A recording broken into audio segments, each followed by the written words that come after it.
Bonsoir à tous ceux-là qui viennent de nous prendre le vol et bienvenue au débat du soir. Alors que le mandat du président Patrice Talon touche à sa fin, deux de ses déclarations récentes résonnent avec une acuité particulière.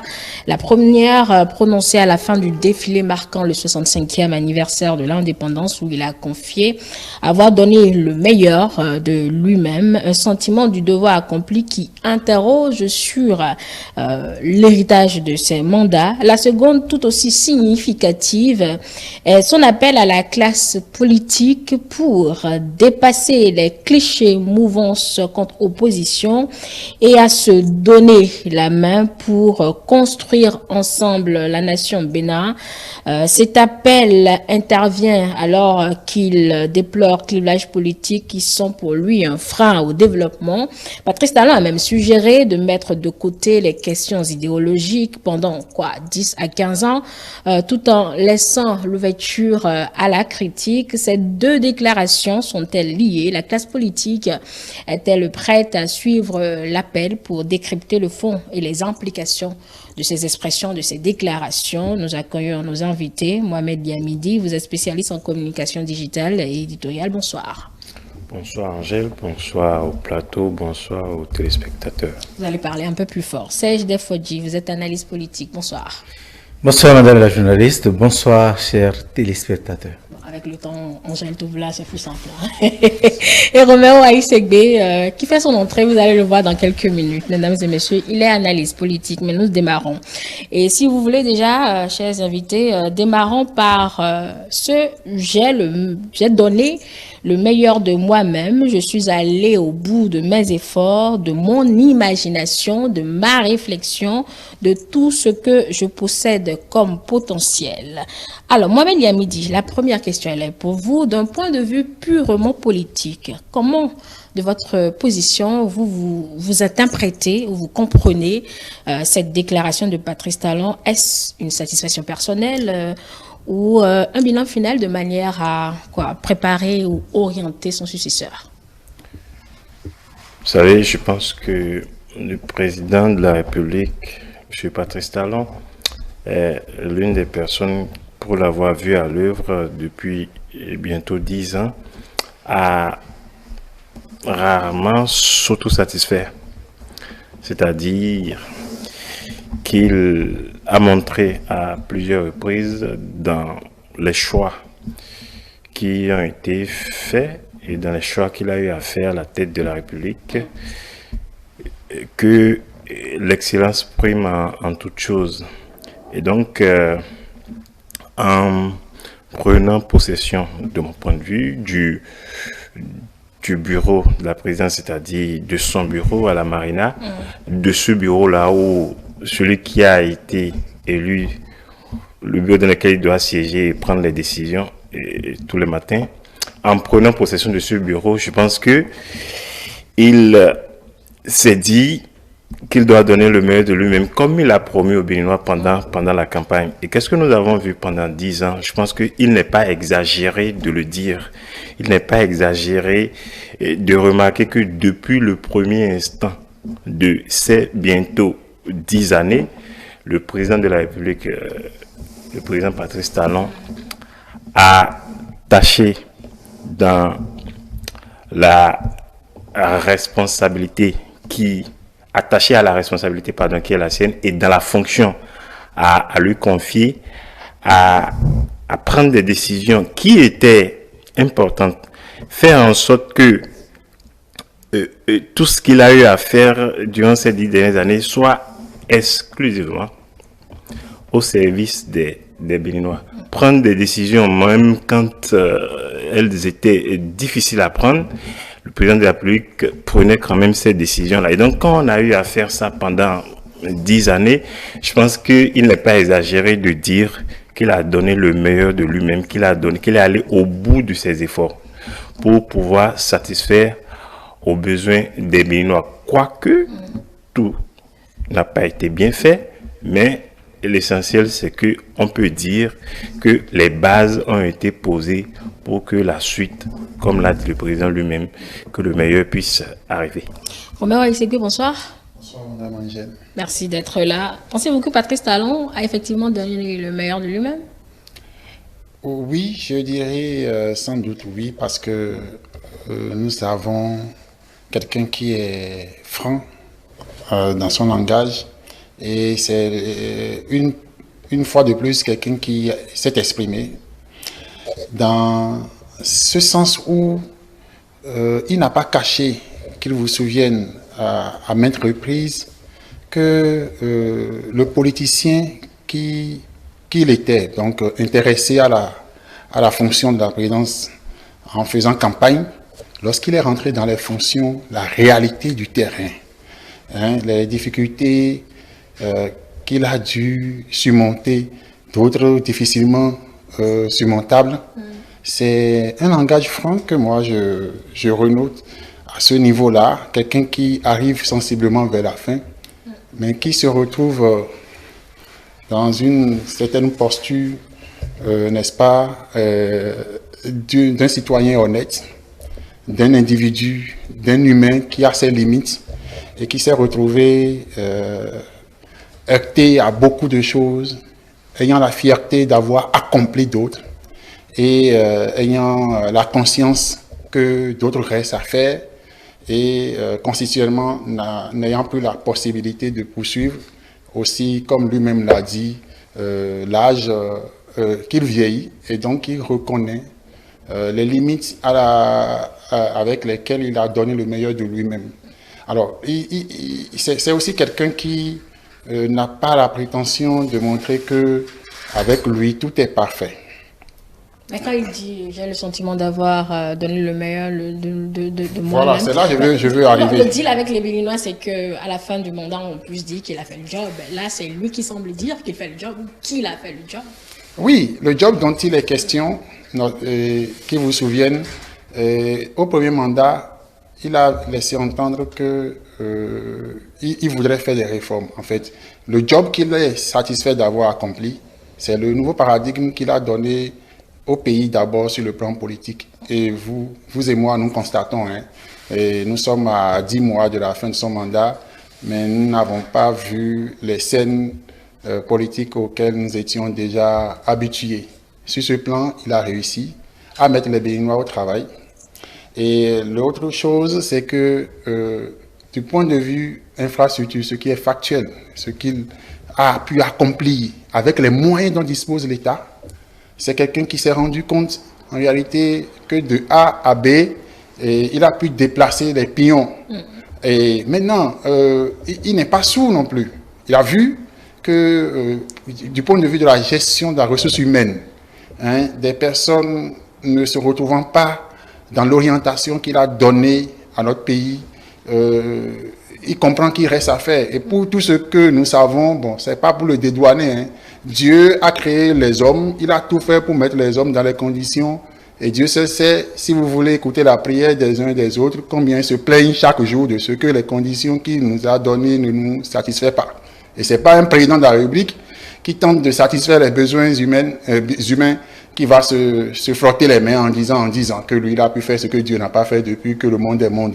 Donc, c'est l'honnête, comme je l'ai dit au départ, c'est le citoyen honnête, l'homme qui a laissé parler son cœur, la vérité même dans la sincérité. Et je constate même que à ce niveau-là, le monsieur n'a pas voulu être politique du tout. Parce que...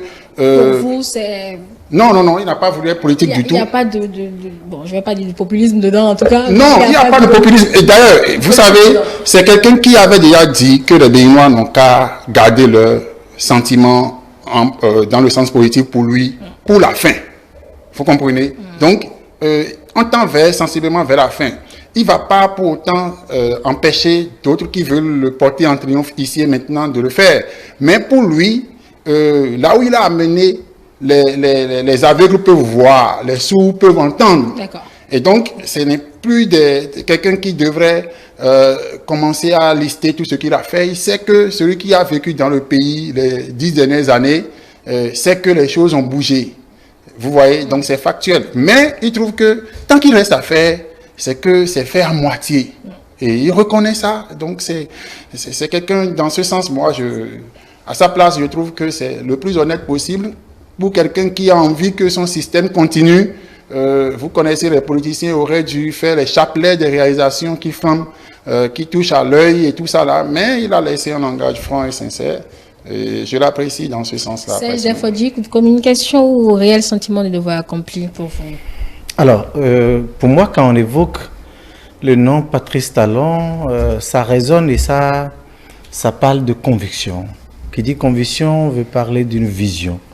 Patrice Talon, l'homme est venu au pouvoir avec une vision claire pour le pays. Et pour ceux qui ont eu l'honneur, l'amabilité de lire le projet de société du candidat Talon en 2016, et ils vont y voir certainement la volonté de réformer, de faire beaucoup de réformes sur beaucoup de plans.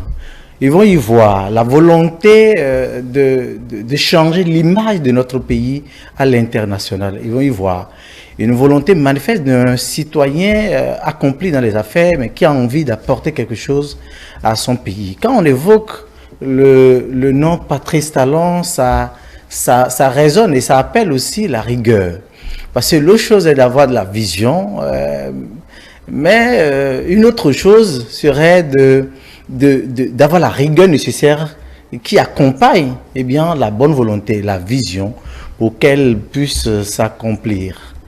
Et quand on évoque le nom Patrice Talon, on voit la détermination. Par quelqu'un qui trouve que nous sommes vraiment dos au mur et qui n'a plus rien à faire pour notre pays. C'est quelqu'un qui trouve que, qui a forcément un moyen pour notre pays de s'en sortir. C'est quelqu'un qui est venu au pouvoir et qui a connu beaucoup de faits imprévisibles. Et il a su surmonter. Je vais évoquer beaucoup de cas. La fermeture de la frontière avec le Nigeria, la pandémie de Covid-19. Des situations qui ont mis presque le monde à genoux.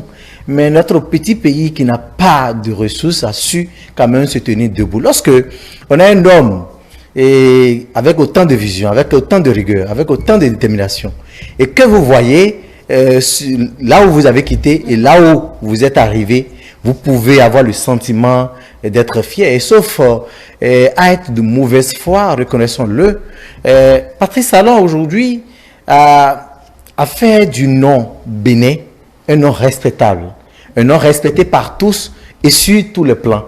Aujourd'hui, il y a une rouillée vers notre pays en termes de tourisme. Les gens veulent venir voir ce qui se passe au Bénin, l'Amazone, plein de choses. On dit votre pays est beau. La dernière fois, moi, j'étais allé dans un colloque international et les frères africains que j'ai rencontrés à cette occasion, notamment des frères sénégalais, des frères ivoiriens, ils m'ont dit, mais votre pays est beau. Serge, franchement, votre pays est beau. Donc, quand ça vient, j'ai cité ces deux pays-là parce que vous allez au Sénégal, vous voyez combien le Sénégal est beau. Vous allez en Côte d'Ivoire, vous savez combien la Côte d'Ivoire est belle. Et donc, si des citoyens venus de ces pays-là trouvent que notre pays est beau aujourd'hui, il faut remercier Patrice Talon. Lorsque vous êtes en face des gens qui, auparavant, on traite notre pays d'État, de petit pays. Le président l'a dit en termes de démographie que nous sommes un petit pays. Le président l'a dit en termes de superficie, nous sommes un petit pays. Mais depuis qu'il est là, on ne fait rien, le Bénin ne fait rien sans regarder ses adversaires, sans regarder ses partenaires en face dans les yeux. Et ça, c'est une réalité. Personne ne peut douter. Quand on voit, avant, nous sommes habitués à ce que le président aille quémander dans les autres États. Je me rappelle encore, comme c'était hier, quand le chef d'État a rendu visite au président norvégien, il a dit, je ne suis pas venu demander, je suis venu vous demander un peu d'attention. Et si vous nous accordez cette attention-là, vous allez voir le changement que nous sommes en train de pulser à la tête du pays. Donc, je reviens pour conclure, et pour dire que lorsque vous avez mis le pays sur un piédestal, vous avez mis le pays sur ce niveau de développement, même si ce n'est pas ce que nous espérons et que nous sommes d'accord que personne n'est Dieu, personne ne pourra faire tout le travail. Et donc, tu peux avoir pleinement le sentiment d'avoir accompli un travail extraordinaire et tu peux en être fier. Et cela témoigne ces différentes sorties que nous voyons aujourd'hui. On voit un Patrice Talon joyeux, un Patrice Talon qui n'est pas triste de vouloir quitter le pouvoir dans les jours à venir. Alors Mohamed Liamidi, je posais la question tout à l'heure à Roméo Aïssegbe. Le deal avec les Béninois, c'est qu'on puisse dire qu'il a fait le job, mais quand lui-même se met dans cette posture, est-ce qu'il ne renverse pas un peu l'ordre des choses, ou bien c'est qu'il constate que ça ne viendra jamais des citoyens béninois? Vous savez, quand vous avez eu à travailler pendant 10 ans au service d'un peuple qui vous a fait confiance une première fois et qui une deuxième fois vous a renouvelé cette confiance, que vous êtes au bout, c'est-à-dire à terme, sinon presque à terme de ce mandat-là ou de ces 2 quinquennats que le peuple a eu à vous confier, je pense qu'en ce moment, puisque vous savez que c'est pratiquement l'atterrissage, vous êtes en mesure de vous demander est-ce que j'ai réellement fait le travail pour lequel j'ai été élu? Et en se posant cette question, on peut répondre à haute voix. Et je pense que c'est ce que le chef de l'État a fait. Oui, donc le faire, cela peut se comprendre, puisqu'il est à la fin. Maintenant, ça, c'est son sentiment à lui-même face à ce qui est palpable, qui est visible et qui a été accompli. Maintenant, il revient, évidemment, aux Béninois pour qui le travail a été fait, d'apprécier. Maintenant, devrait-il le faire lui-même? Il n'a pas tort de le faire. Il n'a pas du tout tort de le faire parce que, après tout, son sentiment aussi compte. Il revient ensuite maintenant aux Béninois de dire ce que le chef de l'État pense de ce qui est réalisé là. Parce que avant de le dire, beaucoup de Béninois le disent. Vous voyez, ça n'est pas juste que c'est sorti comme ça, beaucoup de Béninois le disent. Et cela a été dit à un moment, ou à quel moment? À un moment de fierté. Et je peux, c'est-à-dire qu'il est clair que tous ceux qui étaient là, qui étaient là à cet instant-là, et qui ont assisté à ces cérémonies au cours de cet anniversaire de l'accession de notre pays à l'indépendance, c'est ce sentiment de fierté qui anime tout le monde. Et celui qui, à la tête d'une équipe, pendant toutes ces années, a mis tout cela en musique, ce n'est pas exagéré, comme je l'ai dit dans ma première prise de parole, que la personne lui-même puisse dire, voilà ce que je pense de ce qui a été globalement fait. Et donc maintenant, il revient maintenant au peuple, aux Béninois dans leur ensemble, d'apprécier. Et évidemment, l'appréciation sera diverse selon la position que chacun occupe. Mais une chose est évidente, sur ce qui est palpable, ce qui est visible là, il est difficile, même pour ceux qui s'opposent, même pour ceux qui se sont opposés et qui continuent de s'opposer à l'action du chef de l'État pendant toutes ces années, de ne pas reconnaître que ce que nous avons tous vu là, c'est-à-dire que ce 1er août, qui en réalité est pour moi est symbolique par rapport à tout ce qui a été fait. Parce que derrière ça, il ne faut pas juste voir le 1er août de ça, il faut voir tout ce qui est derrière ça, qui a pu donner ça. Je vais vous dire quelque chose, et qui est quelque chose que je pense intimement.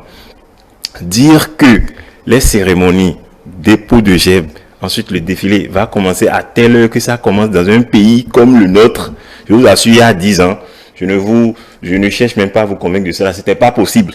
Mais il y a très peu de pays africains dans lesquels cela est possible.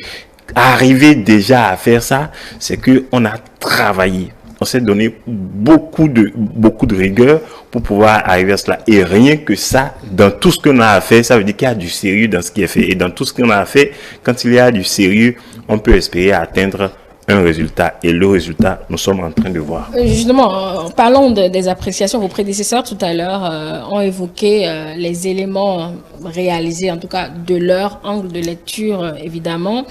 Je vais vous demander un exercice peut-être compliqué, pas de lire dans la tête de Patrice Talon, mais selon vous, sur quels éléments quels éléments sont des éléments satisfaisants à votre lecture, bien évidemment, pour Patrice Talon?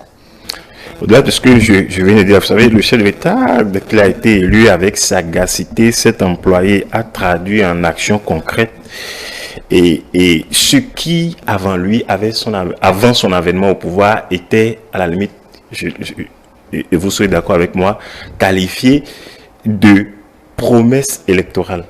Et donc, avec lui, ce qu'on appelait promesse électorale n'engage plus seulement ceux qui y croient.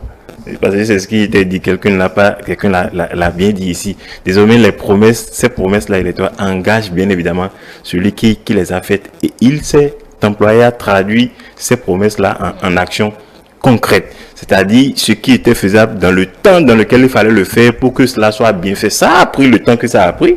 Le chef d'État a pris le temps qu'il fallait prendre. Et rien n'a été fait à la hâte. Et je crois qu'il est fondamental de relever quelque chose. Il n'est pas exagéré, encore une fois, de le dire, que pour une première fois, l'action publique a été pensée, planifiée et mise en œuvre. Et comme je le dis tout à l'heure, avec beaucoup de sagacité. Quand on prend le temps de faire les choses comme il faut le faire, ça veut dire qu'on a d'abord fait le choix de ne pas être populaire. On a fait le choix de tourner dos au populisme qui nous a qualifiés, qui nous a caractérisé, je vais dire, ou du moins qui a caractérisé la gouvernance ici même au Bénin pendant plus d'une décennie, en tout cas la décennie précédente, la décennie avant la décennie de Patrice Talon. Et donc quand on a un tableau comme ça, on peut se satisfaire de ce qui est là et espérer, comme il a dit, que c'est un chemin qui est tracé et que désormais tous ceux qui viendront après vont s'inscrire et continuer s'inscrire dans la même logique et continuer sur ce chemin, évidemment pour le bonheur des Béninois, pour pouvoir sortir le pays de l'ornière, pour pouvoir passer du niveau auquel on était depuis toujours, depuis près de 30 à 40 ans, à un niveau, à une étape supérieure. Et pour ce qui a été fait en 10 ans, c'était pas évident, hein? Quand on n'a pas de la méthode, quand on n'a pas de la rigueur. Et moi, je me suis toujours dit que c'est la radicalité, ou du moins la rigueur, bon, certains appelleront ça de la radicalité, de la méthode qui a permis d'obtenir ce résultat qui est là. Parce que ceux qui ont précédé le président, ça n'est pas, je ne dirais pas, ça n'est pas la volonté qui leur a manqué. Il y a un mot, vous savez, cette phrase qu'on a toujours entendue pendant des années ici, vous êtes prêts? Je suis prêt. Vous voyez, mais quand Patrice Talon est venu, il a compris que si vous êtes prêts, ce n'est pas avec ça qu'on développe un pays. Parce que, vous savez, il faut impulser le changement, il faut impulser cette volonté-là, ça doit venir du leader. Et quand on est leader, que l'on soit chef d'une équipe ou chef d'un bataillon ou président de la République, ce qui guide vos actions, c'est d'abord votre clairvoyance. Et malgré, vous l'aurez vu, malgré les critiques du lendemain, suite aux décisions que le chef de l'État avait à prendre, des décisions difficiles, mais qu'il fallait néanmoins prendre, malgré les critiques du lendemain, malgré l'incompréhension des populations, ouais, le chef de l'État, convaincu de ce que c'est sur ce chemin-là, il faut aller, n'hésitez pas, même si parfois on pouvait y mettre un peu plus de douceur, selon que le chef de l'État, comme il a dit lui-même, peut se tromper parfois, il n'hésitait pas à y aller.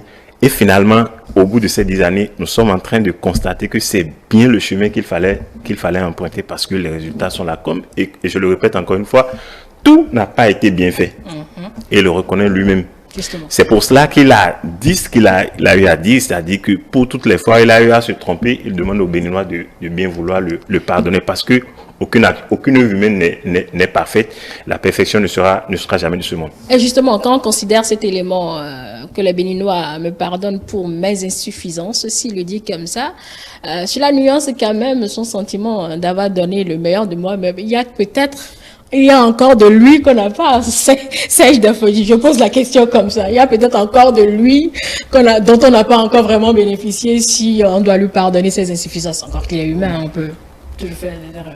Bon, déjà, on est d'accord que Talon a encore beaucoup pardonné au peuple béninois. Et on aimerait, pas plus tard que ce soit ici tombé sur une vidéo où un citoyen lui demandait à aller au-delà de son mandat constitutionnel. Et ce n'est pas du tout sa dynamique, sinon beaucoup de Béninois auraient aimé le voir continuer l'œuvre. Mais je voudrais quand même nous rappeler que ce propos de M. Talon n'a rien à voir en réalité du chef de l'État, il est encore. Du chef de l'État. Oui. Ça n'a rien d'ambigu, à ma foi, parce que c'est un chef d'État qui a reconnu ses limites. Talon n'a jamais dit au peuple béninois qu'il est Dieu, qu'il est exempt de reproches. Il reconnaît ses erreurs, et à bien d'égards. Et toutes les fois qu'il est sur un chemin, il trouve que ce n'est pas sur le bon chemin, il n'a pas de gêne à faire de rétropédalage. Lui ne prend pas de rétropédalage là comme aveu d'impuissance. Donc, c'est clairement cela. Donc, le chef de l'État, en disant « pardonnez-moi mes insuffisances », c'est qu'il reconnaît qu'il a parfois des limites. Et il faut même applaudir cela. Il faut applaudir que c'est un homme qui ne se pointe pas juste après Dieu. Parce que par le passé, on a entendu des présidents qui disent à la fin du monde qu'après Dieu, que ce sont eux. Et donc, ils ne font aucune erreur. Ils ont le cœur selon Dieu. Et voilà, ils ne sont jamais au courant de ce qui se passe dans leur pays. Tout ce qui est mauvais, c'est les autres dont je ne suis pas au courant. Mais voici un chef d'État qui assume et qui dit « oui, j'aurais dû faire des erreurs, j'aurais dû... » Et quand on parle en termes d'insuffisance, l'insuffisance c'est quoi? C'est que vous êtes noté sur 20. Vous êtes noté sur 20. Vous auriez pu glaner tous les 20 points. Mais vous avez des points en moins. Ce qui ne vous a pas permis d'avoir les 20 points.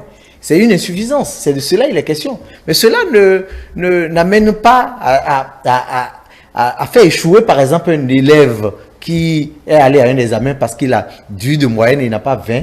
Alors, on dit qu'il doit aller combler les 2 restants. Ce n'est pas le cas. Et donc, comprenons cette réaction, ce propos de M. Talon qui n'a pas fait un aveu même pénal. Les gens ont tendance à dire il y a eu terreur. Il n'a pas demandé il n'a pas demandé pardon pour des faits qui sont passibles de jugement. Et donc, ce qu'il évoque, c'est bien clair, c'est l'honnêteté d'un homme qui l'amène à lui a dit clairement oui, je peux beau être le Agmonon que tout le monde pense, mais j'ai mes limites, j'ai eu à faire peut-être des erreurs et ces erreurs-là sont inhérentes à la vie et inhérentes à tout gouvernant.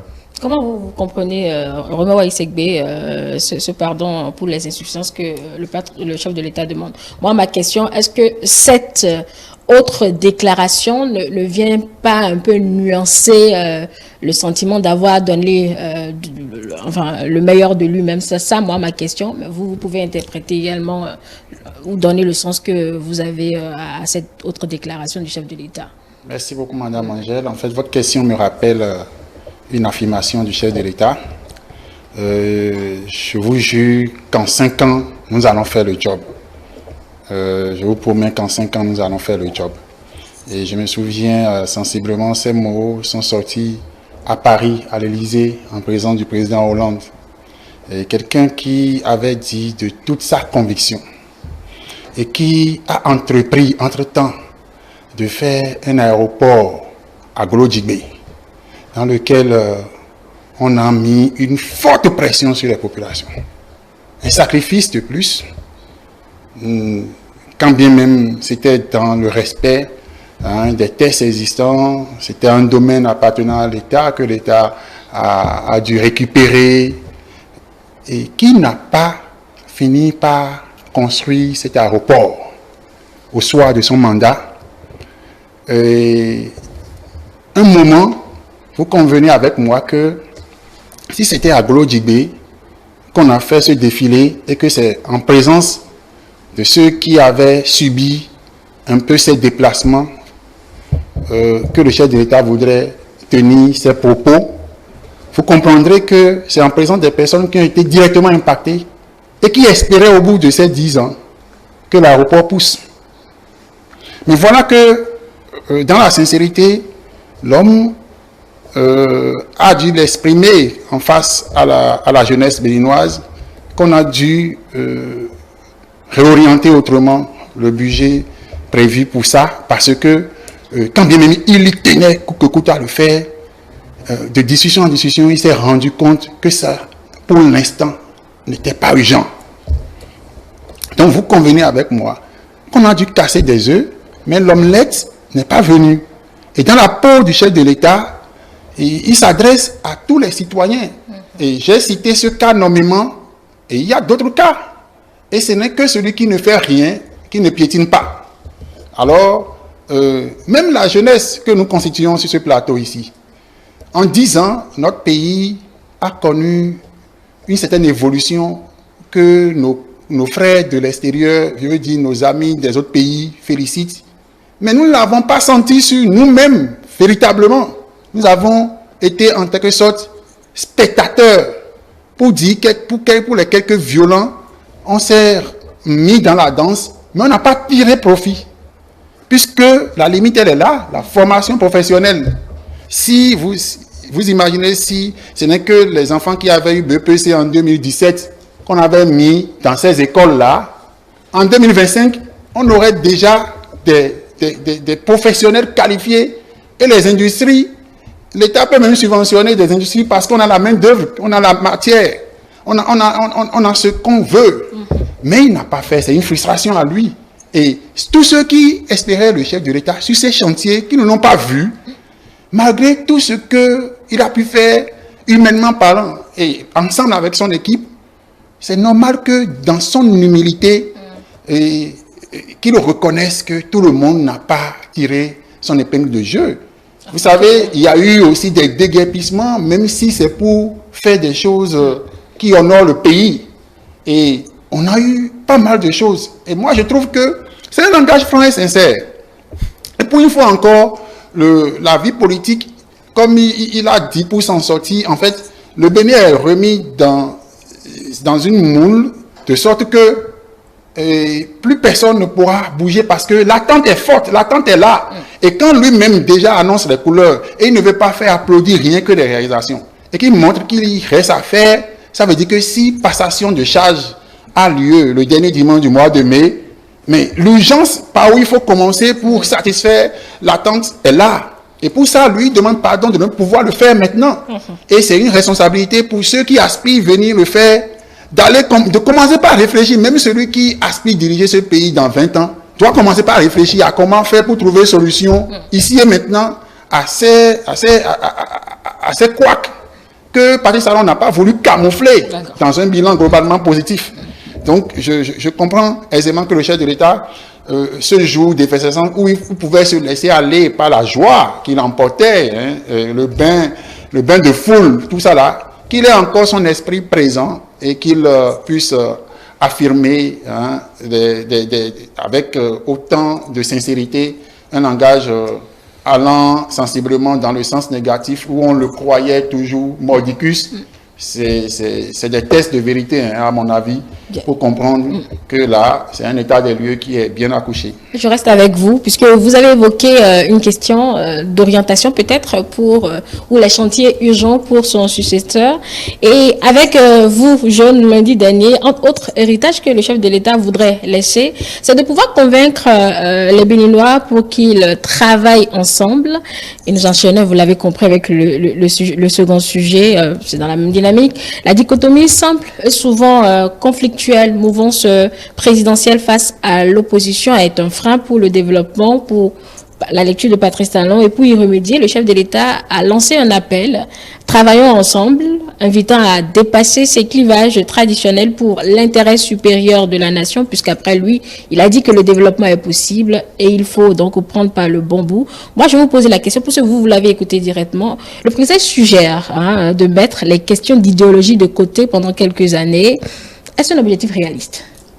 Je vous dirais que c'est le plus réaliste, même dans un pays en voie de développement. Puisque l'homme, avant d'arriver à cette affirmation-là, à cette invitation à travailler ensemble et à laisser les sensibilités et les orientations idéologiques, et il nous a montré que, quelle que soit l'idéologie dont vous êtes, et celui qui vous parle a pris au moins 11 ans à se former en panafricanisme.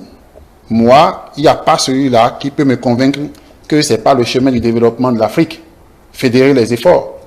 Donc, vous convenez avec moi que si, quelle que soit l'idéologie qu'on a, nous ne pouvons que le faire dans un cadre sain. Dans un pays où les gens ont fini avec les besoins urgents, à savoir avoir de l'eau potable, l'électricité, avoir accès à l'éducation de qualité, soins de qualité. Puisque avant de commencer par parler de sa sensibilité, moi je suis de la gauche, moi je suis de la droite, et pour moi, il faudra faire nécessairement ceci et cela. Il faudra imposer à l'investisseur qu'en réalité, il ne peut pas faire de bénéfices au-delà de tel marge. Il doit fixer normalement les salaires à tel niveau pour ces populations. Il faut d'abord qu'on ait un cadre de vie qui répond à un certain, je dirais, à un certain standard. Alors, il invite alors tous ceux qui s'intéressent à la vie politique et publique du pays à travailler ensemble pour relever le niveau, en tout cas maintenir les caps, pour finir avec ses besoins. Vous voyez, c'est ce gouvernement qui, déjà avant d'arriver là, nous dit que l'eau potable, l'accès à l'eau potable est à 80% au Bénin. Alors, dans la salle, il y avait des gens de Sinandé et autres qui n'ont même pas encore de l'eau. Alors, quelle que soit l'idéologie de la personne qui va venir après lui, que la personne désire de dire, bon, moi, je vais arrêter tous les chantiers d'adduction d'eau potable pour que les gens aient de quoi manger. Ils vont préparer leur repas avec quelle eau? Ils vont manger comment? Donc, il y a, d'une certaine manière, des besoins urgents de construire le pays, de le ramener. Et en disant cela, il a fait allusion à d'autres pays. Et il a montré qu'ils ont déjà fini avec les préalables avant de pouvoir être plus accentués sur leur plan. Mais ce n'est pas en disant ça, dire qu'il n'y ait pas un pluralisme politique. Parce qu'il disait que, il a donné l'exemple, par exemple, au niveau du bloc républicain, j'ai un ami du bloc républicain ici, où, à l'intérieur même du parti, les gens se chamaillent. Et nous avons le cas que tout le monde connaît au Bénin, Adambi et Paulin Akponan, il a cité. Ils sont tous deux du bloc républicain et la guerre de leadership n'a pas manqué. Donc, à plus forte raison, démocrates, BR, IPR, peuvent toujours continuer leur rivalité, mais en ayant dans une certaine mentalité que pour les Bénin, les 10 ans à venir, d'accord, il faudrait que tous ceux-là qui ont des idées nobles pour construire le pays dès qu'ils auraient le pouvoir, qu'ils se départissent de ce qui les divise et qu'ils se mettent dans une certaine concertation, en fait, dans ce contrat de solidarité, je vais dire, de solidarité politique, où qu'on ne soit plus étonné de voir, si c'est par hasard, je vais partir de là, pour qu'ils ne sont pas présents, c'est à eux qu'on va donner, si par hasard les démocrates venaient à prendre le pouvoir, qu'on ne s'étonne pas de voir des membres de l'UPR ministres dans ce gouvernement, les membres de BR ministres dans ce gouvernement. Parce que l'urgent, ici et maintenant, c'est le pays à construire. Nous n'avons pas encore le nécessaire, le minimum pour vivre, le minimum pour nous vanter dans le Conseil des Nations. Et pourquoi nous allons commencer par faire le privilège de je suis de gauche, je suis de droite, et puis voilà, et tout ça là. Et je vais chuter en vous disant quelque chose qui nous a fait marrer, nous tous. Vous savez, s'intéresser pour moi, personnellement, puisque je m'intéresse à la vie politique, je fais mes armes dans la vie politique à mon rythme. S'intéresser à la vie politique, c'est d'abord connaître le b.a.-ba de tout ce qui forme la société. Un homme politique ne peut pas se prévaloir de gauche et dire que, puisqu'il y a une question où il doit discuter avec un investisseur, que lui, il n'a pas la notion d'entrepreneuriat et du coup, tout ce que lui sait, c'est que même si tu es entrepreneur, il faut venir satisfaire les employés que lui veut placer à tes dépens. En fait, c'est pour vous dire un peu, ce que le chef d'État est en train de dire, c'est que ceux qui s'y connaissent du côté social, qu'ils viennent mutualiser leurs efforts avec ceux qui s'y connaissent du côté libéral, pour qu'ils puissent fédérer et trouver le juste milieu, pour que le Bénin seul gagne. Parce que, qu'on le veuille ou pas, Patrice Talon est en train de partir. Nous avons l'Amazon. L'Amazon ne va pas suivre Patrice Talon pour aller dans sa maison. Et les goudrons qui sont faits ne le suivront pas. Toutes les réalisations ne le suivront pas. C'est les acquis pour le Bénin. Et ce qui manque à donner pour le Bénin, on va trouver avec les autres. Voilà. Objectif réaliste pour Roméo Aïsegbe. Mohamed Liamidi, le président de la République, a quand même précisé que cet appel n'exclut toujours pas la pluralité, comme l'a dit, ou le pluralisme, si vous préférez, comme l'a dit Roméo, tant qu'il est constructif. Si c'est le cas, où se situe finalement la frontière entre dépasser les clichés et faire le pluriel? En fait, le problème que pose le chef de l'État, c'est pas un problème nouveau. C'est peut-être qu'il a trouvé des thèmes pour dire, d'autres thèmes pour le dire, mais c'est pas un problème nouveau. Et il faut l'entendre au-delà de ces mots-là. C'est-à-dire quoi? Le chef d'État pose le problème de la pauvreté du débat politique.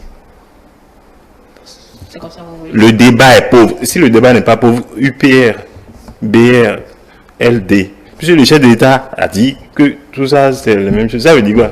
Ça veut dire qu'il propose... Ça veut dire qu'en face de l'autre, qu'est-ce que toi tu amènes? C'est tout. Si au moins on s'entendait d'abord, la première des choses, c'est de s'entendre sur l'essentiel. Quel est le développement? Satisfaire les besoins des populations.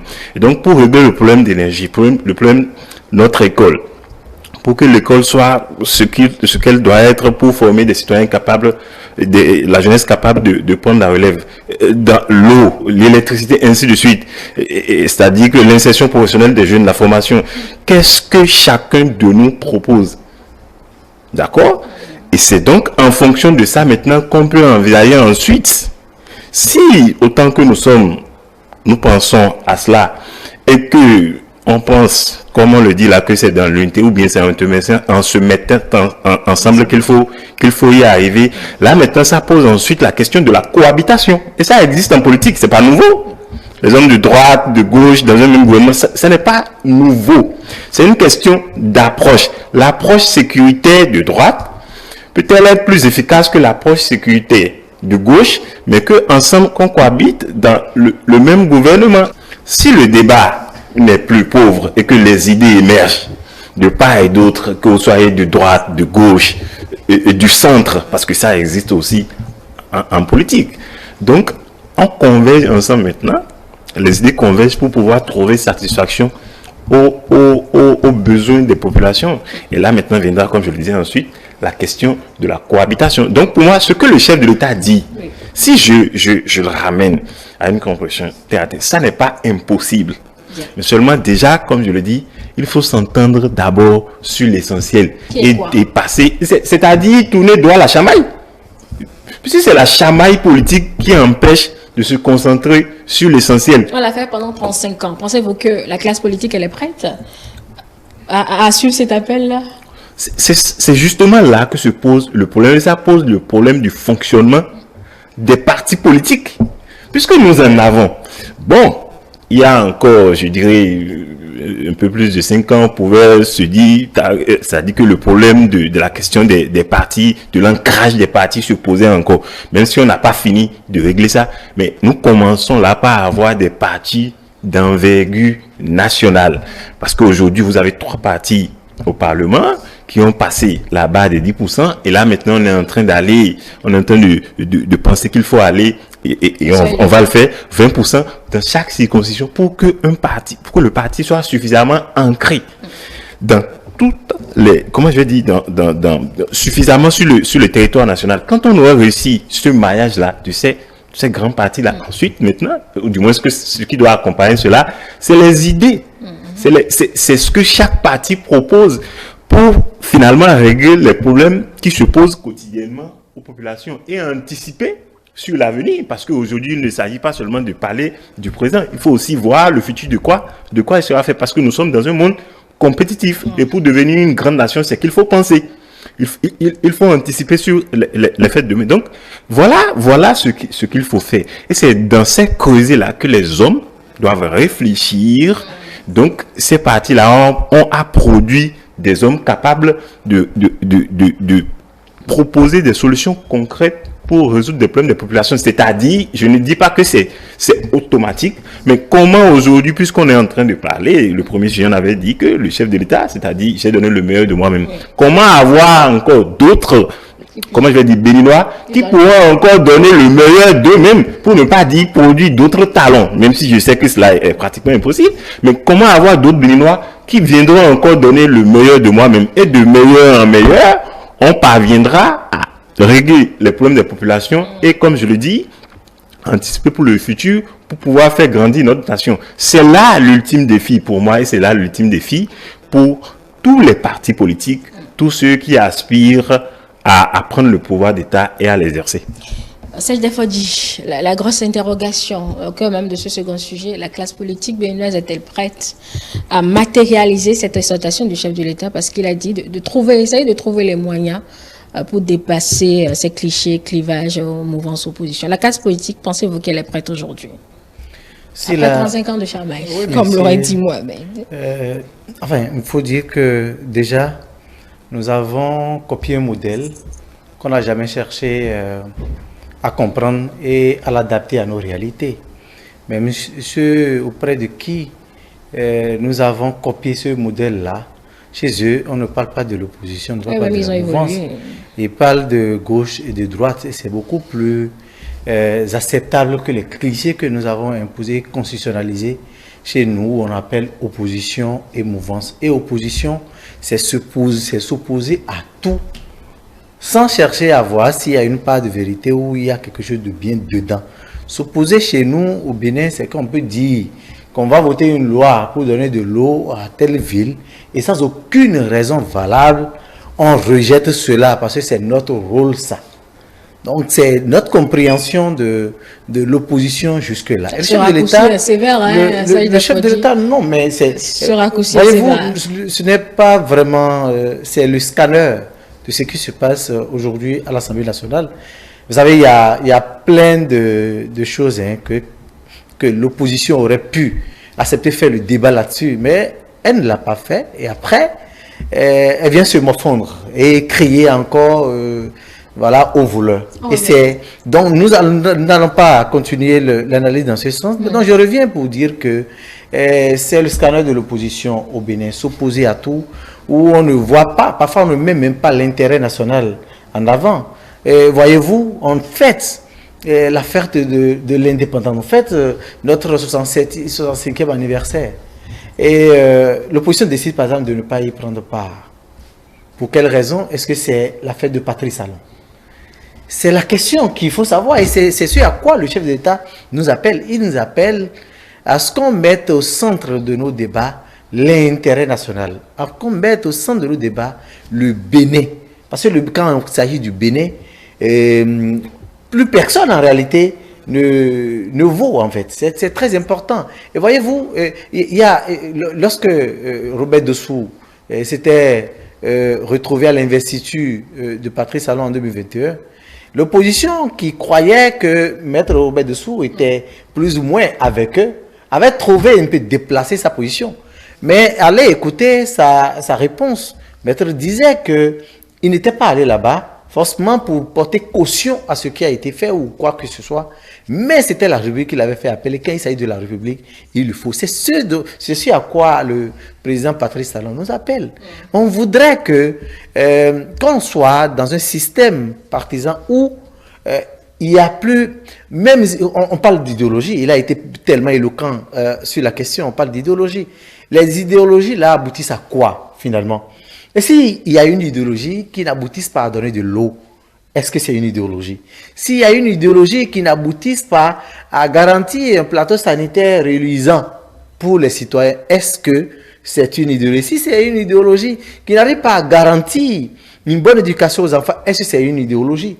Et donc, nous cachons derrière des mots, derrière des phrases connues que les gens ne font même plus assez d'efforts pour déployer ces mots et ces phrases-là, oui, pour qu'au final, on ne propose pas quelque chose de concret pour changer les choses. Quelque chose de concret pour changer les choses. Donc, lorsque vous avez fait 35 ans de chemin à naviguer complètement à vue, à un moment donné, il faudrait qu'on puisse s'asseoir pour dire, mais qu'est-ce qui n'a pas marché, qu'est-ce qui a marché? Et clairement, nous pouvons dire que notre système est un peu bancal. Et ce système devrait nous amener maintenant, chacun dans sa position, dans les partis politiques, qu'on ne parle plus de position de la mouvance, mais qu'on parle d'idéologie. Qu'est-ce que nous allons faire lorsqu'on prend tel secteur, le secteur par exemple des infrastructures, voici nos propositions pour sortir de crise. Qu'on ne nous vante pas, le socialisme qui n'existe pas. Dans le débat, nous qui étions, vous savez, nous qui étions à la présidence et qui avons écouté le chef de l'État, écoutez, c'était tellement d'émotion parce que on voyait carrément un visionnaire qui était incompris et qui à un moment donné, il a dit à Guy Dossou Mitopé, je comprends que la réponse que tu devrais donner est tellement gênante. Mais lui, Patrice Talon, il assume et il lui dit en face ça fait au moins 3 jours. Si je veux compter la date de diffusion de cet élément, ça fait au moins 3 jours qu'il a dit aucun acteur de politique, sauf erreur de ma part, ne s'est positionné sur ce que le chef de l'État a dit, autant de l'opposition qu'autant de la mouvance que de l'opposition. L'opposition, on peut Ça dire appelle à que Guy une Mitop réflexion profonde. a plus ou moins, Et les gens sont certainement positionné. dans cette Est-ce qu'on réflexion. l'a compris d'abord? Est-ce qu'on l'a compris? Ça a été. Je pense que vous attendez à des débats peut-être de rue sur la question. Alors que c'est une question très profonde. Non, et le débat va se faire là où ça précise. devrait se faire. C'est vrai que lui, il ne se sent plus forcément peut-être légitime à vouloir inciter des réformes dans ce sens.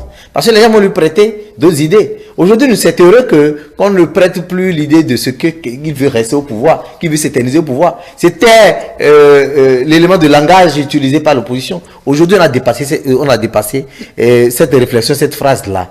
Maintenant, si le chef de l'État envoie encore une réforme dans ce sens à l'Assemblée nationale, imaginez ce que ça peut créer.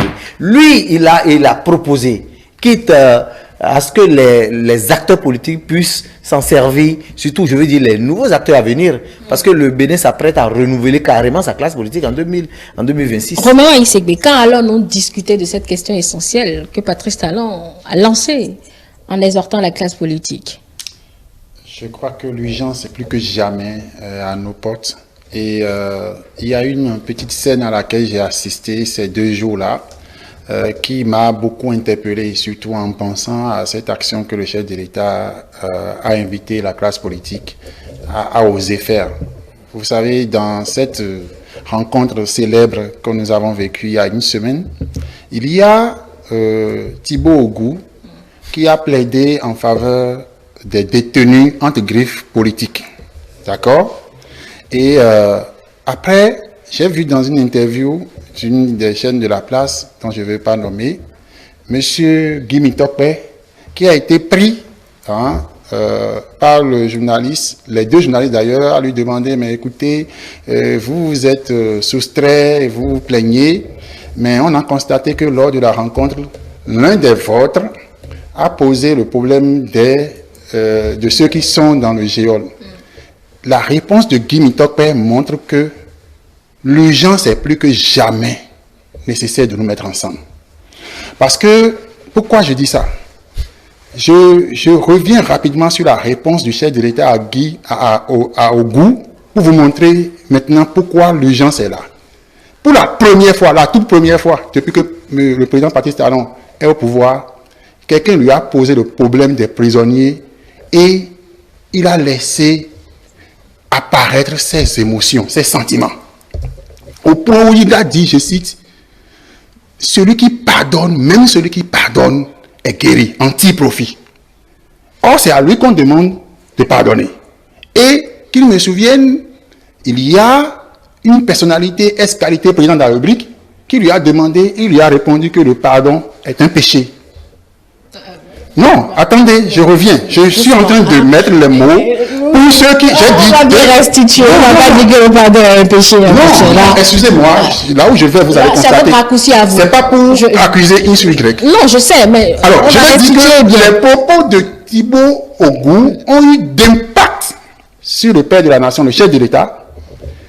Mais parce que Thibault Ogou, dans la réponse de Guy Mitop, d'abord qui avait semblé ne pas reconnaître qu'il y a eu une question comme ça dans la salle, finit par reconnaître que oui, Thibault Ogou était là. Et ce qu'il a fait remarquer aux journalistes, je vous en prie, il dit que eux ils étaient habillés en noir et que Thibault Ogou était habillé en blanc. Pour ça, cette question, du fait que ce n'est pas eux qui l'ont abordée, pour eux, à cette rencontre, cette question n'a pas été abordée. C'est triste. Dans un pays qui se respecte, on peut l'extirper de la politique. Les citoyens peuvent décider de ne plus jamais leur accorder sa voix. Non, je vous explique. On va pas aller... C'est la pertinence de votre question. C'est la pertinence de votre question. C'est la pertinence de votre question qui m'invite à aller vers là. Ceux-là, s'ils ne trouvent pas 20% demain, mais attendez, ils ont parlé, c'est une vidéo. Moi, j'ai fait la capture de cette partie que j'ai distribuée sur les réseaux sociaux pour que ceux qui veulent accorder leur voix puissent comprendre que parce que quelqu'un, excusez-moi, sur le fond sur lequel il a fait, parce que moi, je suis le gars dont il parle. Le dimanche, là où il parlait sur un plateau, le gars là était en une activité avec les gens de la génération à Ivor. Dans Akpakpa, j'ai les reportages. Donc, ça veut dire qu'il est toujours de l'opposition. Il est en train de militer, même sur le terrain, pour un travail comme ça. Mais si... Revenons à la question essentielle. Oui, pour la question, bien sûr que je sais que je suis dedans, c'est que si dans cette même opposition, les démocrates, parce qu'ils ont décidé un lundi 28 juillet de s'habiller en noir et qu'un opposant s'est habillé en blanc dans la même séance et a plaidé les mêmes causes de la liste qu'ils ont là, pour eux, même si ça portait fruit, ce n'est pas un fruit. Bon. Et c'est là qu'il faut quitter. Est-ce que vous restituez exactement ce que M. Mitokpe a dit? Je ne suis pas sûr, mais je suis votre logique. Et je veux... Et vous chutez.